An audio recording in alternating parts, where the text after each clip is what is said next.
अस्सलाम वालेकुम। आप देख रहे हैं के न्यूज चैनल इंटरनेशनल। यूट्यूब पर हमारा चैनल सब्सक्राइब कीजिए और रहें दुनिया भर की खबरों से बाखबर।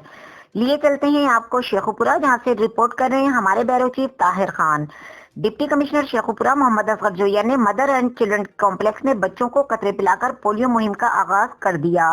इस मौके पर CEO health doctor Muhammad Ashraf, AC city Mohsin Iqbal और मेडिकल सुप्रिटेंडेंट डिस्ट्रिक्ट हेडक्वार्टर अस्पताल डॉक्टर अजहर अमीन भी डिप्टी कमिश्नर के हमरा थे। इस मौके पर डिप्टी कमिश्नर ने मीडिया से गुफ्तगू करते हुए कहा, ये 29 मार्च से जो है 3 रोज़ा कैंपेन का आगाज़ कर दिया गया है। आज इसकी इनॉग्रेशन चिल्ड्रन हॉस्पिटल शेखपुरा में हमने की है और इसमें ओवरऑल जो हमारा टारगेट है इस दफ़ा वो 6,53,000 बच्चे हैं जिनको पोलियो के कतरे पिलाए जाएंगे और 1586 हमारी जो टीम्स हैं वो घरों में जाके, जिस तरह पहले आपको पता फैक्ट्री से जाके बच्चों को कतरे पिलाएंगी ताकि पोलियो जैसी जो है मुसीबत से निजात हासिल की जा सके।